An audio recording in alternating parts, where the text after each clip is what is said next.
Tantor Audio, a division of Recorded Books, presents Lean Six Sigma for Dummies, 4th edition, by Martin Brennig Jones and Joe Dowdall, narrated by Peter Lerman.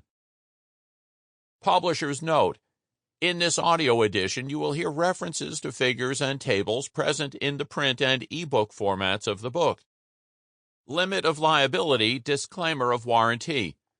While the publisher and authors have used their best efforts in preparing this work, they make no representations or warranties with respect to the accuracy or completeness of the contents of this work, and specifically disclaim all warranties, including, without limitation, any implied warranties of merchantability or fitness for a particular purpose.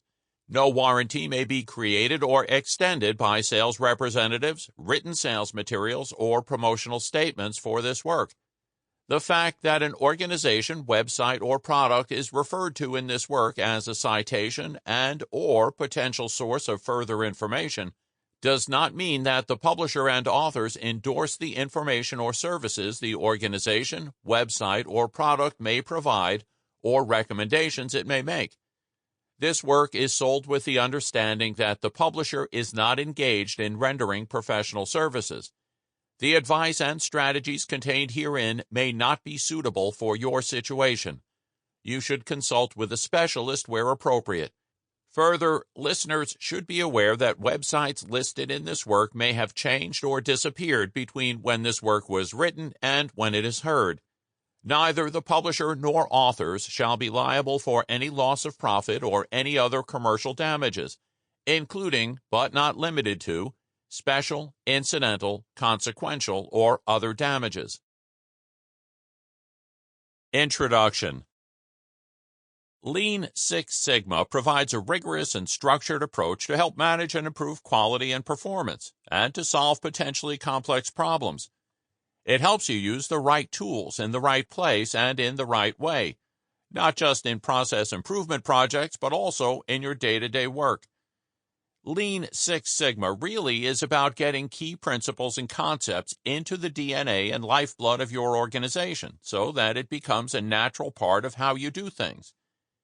This book is for practitioners using Lean Six Sigma, as well as those who are seeking to lead and live Lean Six Sigma in their organizations. We began to blend Lean and Six Sigma together more than 20 years ago, welcoming a pragmatic rather than purist approach. We discovered how essential it has been to consider people and change management when improving processes too, leading to higher levels of acceptance and more effective change. In this 4th edition of Lean Six Sigma for Dummies, we have added a few more ingredients to the cocktail. You can find out how agile approaches and an agile mindset can accelerate results. We also discuss how design thinking approaches, tools, and techniques for creativity can encourage different thinking about the way the work gets done. This stuff really works. About this book.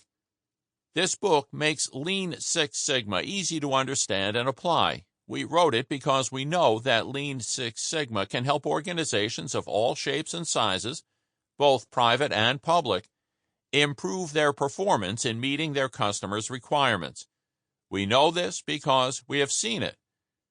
We also wanted to demonstrate a pragmatic approach and the genuine synergy achieved through the combination of Lean and Six Sigma.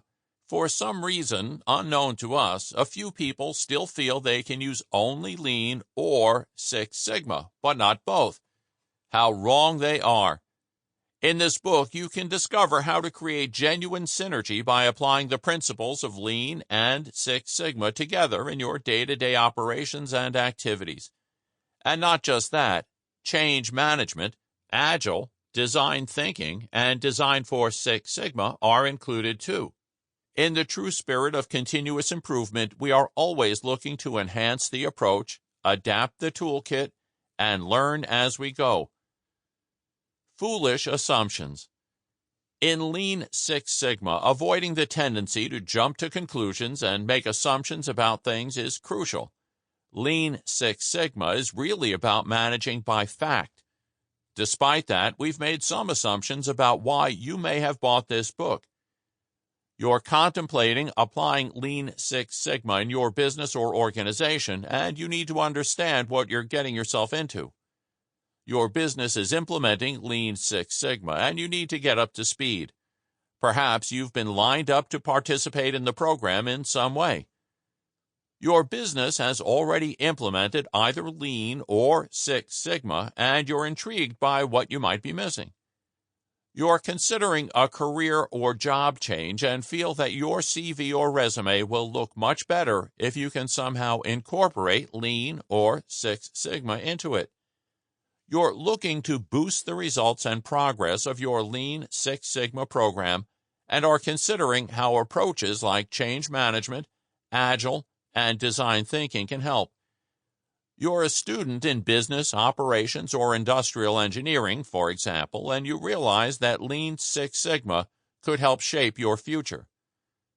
We also assume that you realize that Lean Six Sigma demands a rigorous and structured approach to understanding how your work gets done and how well it gets done, and how to go about the improvement of your processes.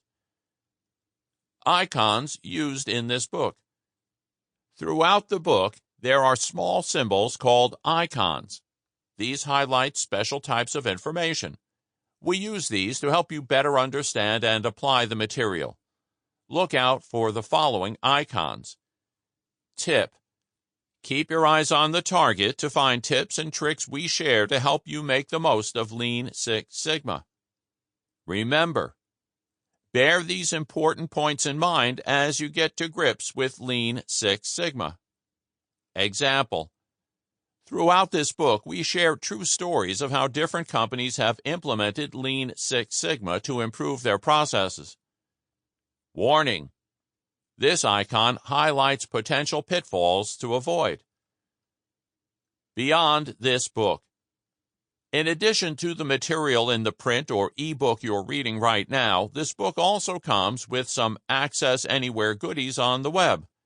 To view the free cheat sheet, go to dummies.com and type Lean Six Sigma For Dummies cheat sheet in the search box. Where to go from here? In theory, when you read, you begin with ABC, and when you sing, you begin with Do, Re, Mi. Thank you, Julie Andrews. But with a For Dummies book, you can begin where you like. Each part, and indeed each chapter, is self-contained, which means you can start with whichever parts or chapters interest you the most. That said, if you're new to the topic, starting at the beginning makes sense. Either way, lots of cross-referencing throughout the book helps you see how things fit together and put them in the right context. Part 1. Understanding Lean Six Sigma. In this part, grasp the basics of Lean and Six Sigma. Comprehend exactly what Sigma means and why the term is important in Lean Six Sigma. Get a clear picture of the synergy created by merging Lean and Six Sigma and understand the key principles underpinning the approach. Examine the process improvement method known as DMAIC or DMAIC. Define, measure, analyze, improve, and control. Get ready to begin by defining the problems you want to solve using Lean Six Sigma. Chapter 1. Defining Lean Six Sigma. In this chapter, finding out the fundamentals of both Lean and Six Sigma. Getting to grips with key concepts. Bringing new thinking into the Lean Six Sigma mix. Throughout this book, we'll cover the tools and techniques available to help you achieve real, sustainable improvement in your organization. In this chapter, we aim to move you down a path of different thinking that gets your improvement taste buds tingling. We'll look at the main principles behind Lean and Six Sigma and what today's Lean Six Sigma is made up of. We'll also introduce some of the main concepts and terminology to help you on your way. Introducing Lean Thinking. Lean thinking focuses on enhancing value for the customer by improving and smoothing the process flow, covered in Chapter 11, and eliminating waste, discussed in Chapter 10. Lean thinking has evolved since Henry Ford's first production line, and much of the development has been led by Toyota through the Toyota Production System, TPS. Toyota built on Ford's production ideas, moving from high volume, low variety to high variety, low volume. Although lean thinking is usually seen as being a manufacturing concept and application, many of the tools and techniques were originally developed in service organizations. These include, for example, spaghetti diagrams and the visual system used by supermarkets to replenish shelves. Indeed, it was a supermarket that helped shape the thinking behind the Toyota production system. During a tour to General Motors and Ford, Keiichi Toyota and Taiichi Ono visited Piggly Wiggly, an American supermarket, and noticed just-in-time and Kanban being applied. This innovation enabled Piggly Wiggly customers to buy what they need at any time and avoided the store holding excess stock. Tip: Kanban is a Japanese word meaning card you can see. At the Piggly Wiggly, it was a card that provided the signal to order more stock. You'll see Kanbans turning up again in Chapter 16 when we look at how agile principles and approaches can be used to accelerate Lean Six Sigma projects. Lean is called lean not because things are stripped to the bone. Lean isn't a recipe for your organization to slash its costs, although it will likely lead to reduced costs and better value for the customer. We trace the concept of the word lean back to 1987, when John Krafcik, who later led Google's self-driving car project, was working as a researcher for MIT as part of the International Motor Vehicle Program. Krafcik needed a label for the TPS phenomenon that described what the system did. On a whiteboard, he wrote the performance attributes of the Toyota system compared with traditional mass production. TPS needed less human effort to design products and services, required less investment for a given amount of production capacity, created products with fewer delivered defects, used fewer suppliers, went from concept to launch, order to delivery, and problem to repair in less time and with less human effort, needed less inventory at every process step, caused fewer employee injuries. Krafcik commented, "It needs less of everything to create a given amount of value, so let's call it lean." And just like that, lean was born. Bringing on the basics of lean. Figure 1-1 shows the Toyota production system, highlighting various tools and Japanese lean thinking terms that we use throughout the book. In this chapter, we provide some brief descriptions to introduce the lean basics and the TPS. Toyota's Taiichi Ono describes the TPS approach very effectively. All we are doing is looking at a timeline from the moment the customer gives us an order to the point when we collect the cash. And we are reducing that timeline by removing the non-value-adding wastes. The TPS approach really is about understanding how the work gets done, finding ways of doing it better, smoother, and faster, and closing the time gap between the start and end points of our processes. And it applies to any process. Whether you're working in the public or private sector, in service, transactional, or manufacturing processes, really doesn't matter. Think about your own processes for a moment. Do you feel that some unnecessary steps or activities seem to waste time and effort?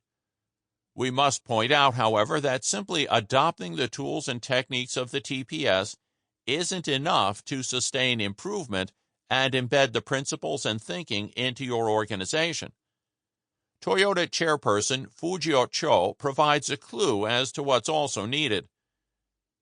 The key to the Toyota way is not any of the individual elements, but all the elements together as a system. It must be practiced every day in a very consistent manner, not in spurts. We place the highest value on taking action and implementation. By improvement based on action, one can rise to the higher level of practice and knowledge.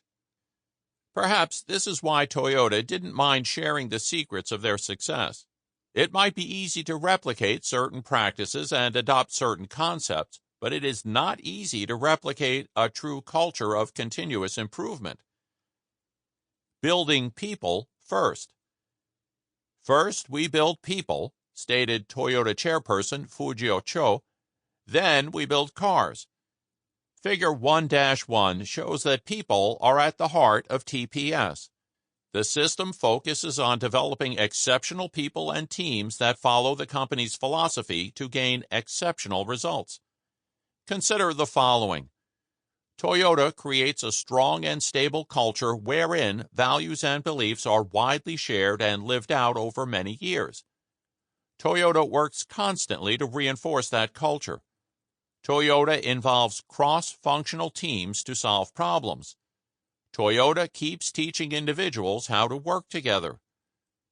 Being lean means involving people in the process, equipping them to be able and feel able to challenge and improve their processes and the way they work. Never waste the creative potential of people. Looking at the lingo.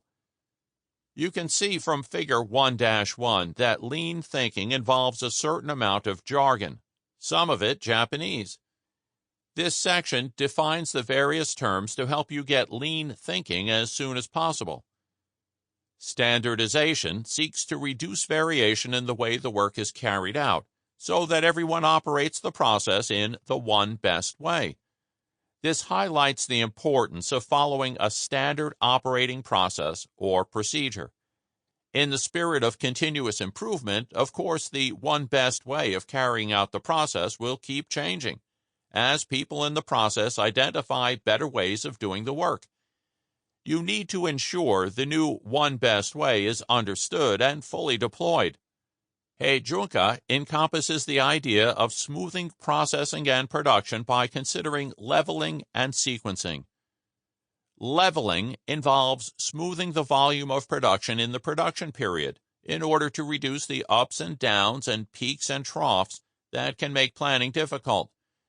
Among other things, leveling seeks to prevent end-of-period peaks, where production is initially slow at the beginning of the month, but then quickens in the last days of a sale or accounting period, for example. Sequencing may well involve mixing the types of work processed. So, for example, when setting up new loans in a bank, the type of loan being processed is mixed to better match customer demand and help ensure applications are actioned in date order. So often, people are driven by internal efficiency targets, whereby they process the simple tasks first to get them out of the way and hit their numbers, leaving the more difficult cases to be processed later on.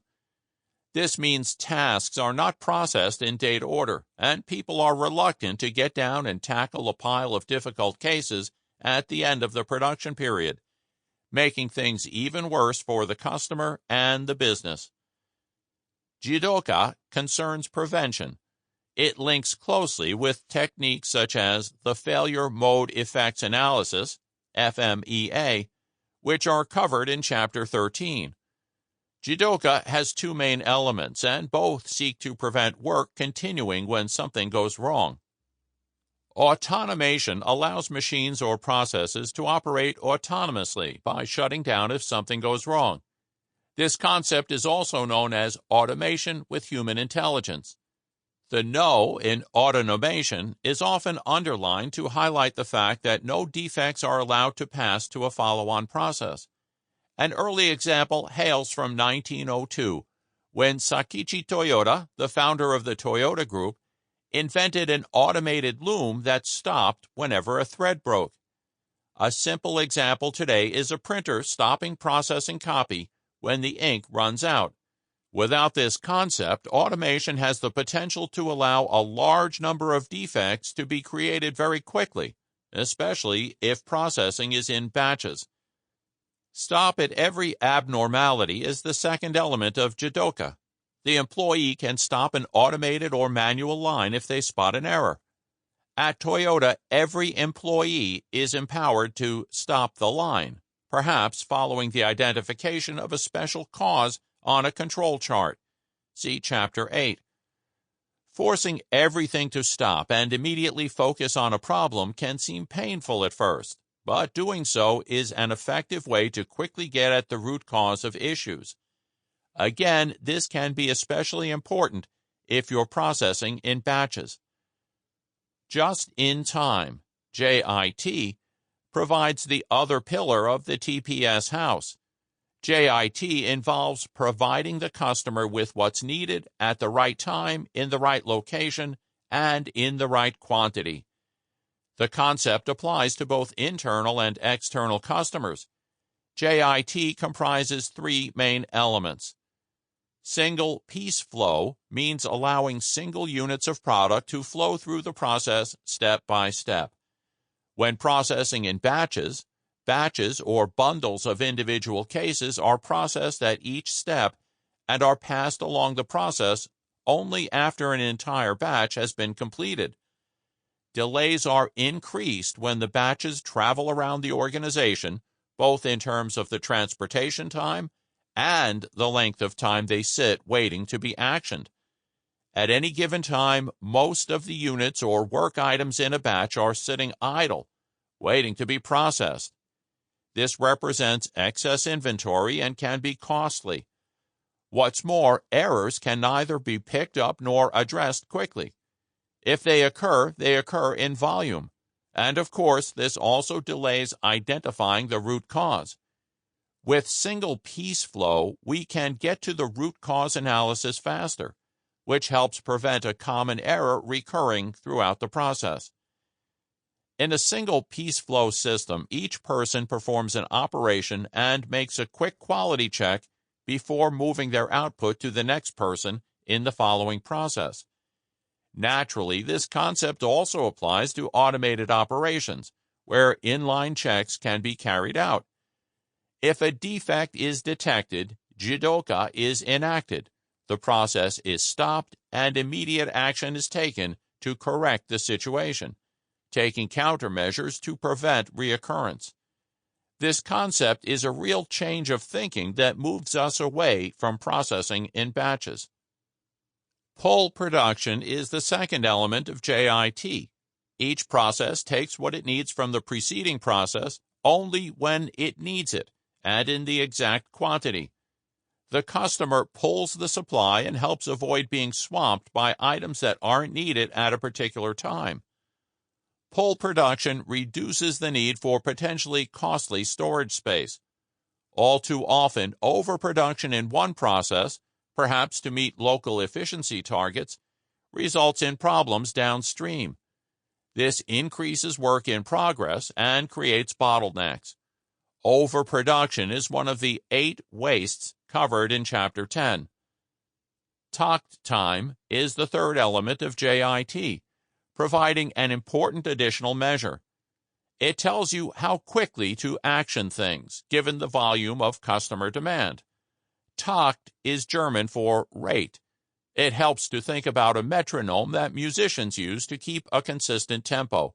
So the takt time is the frequency at which a product or service must be completed in order to meet customer needs. Taking the strain out of constraints. Much of the focus in lean thinking is on understanding and improving the flow of processes and eliminating non-value-added activities.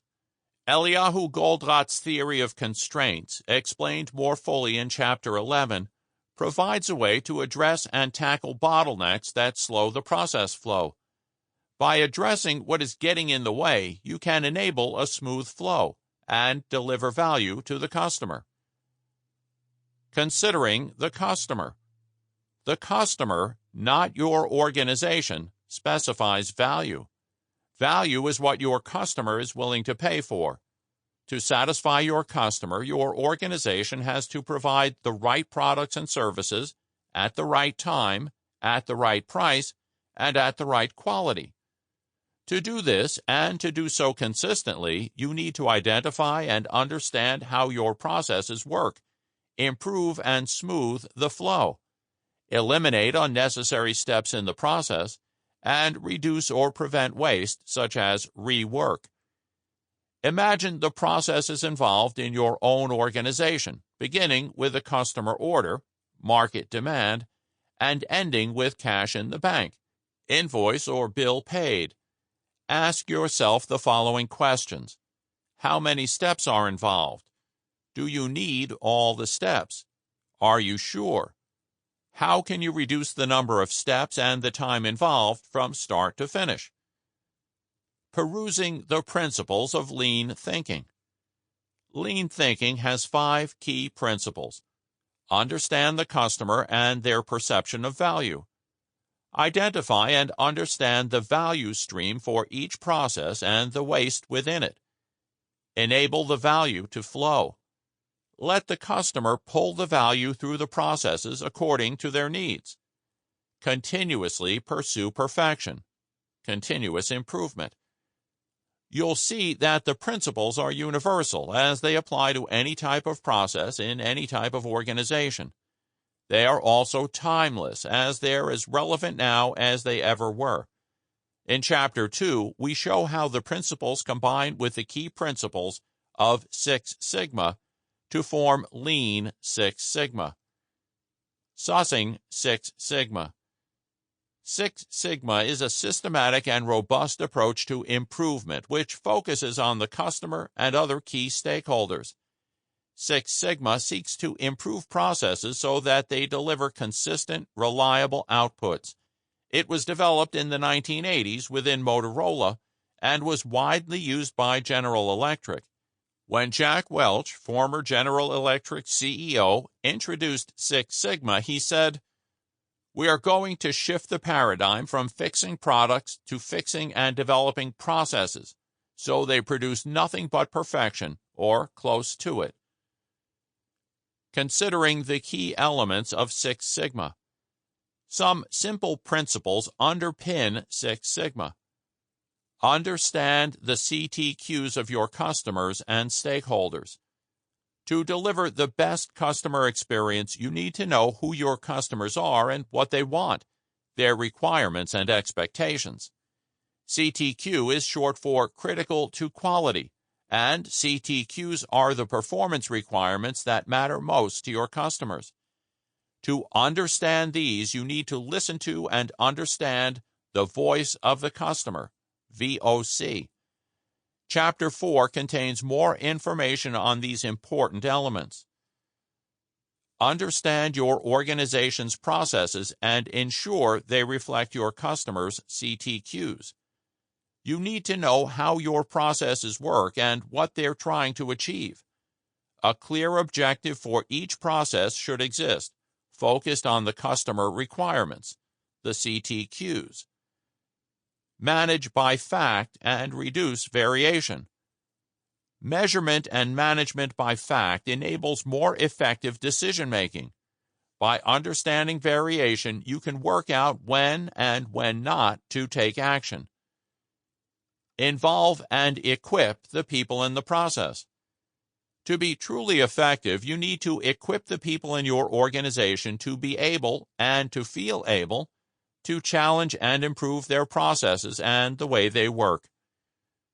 Undertake improvement activity in a systematic way.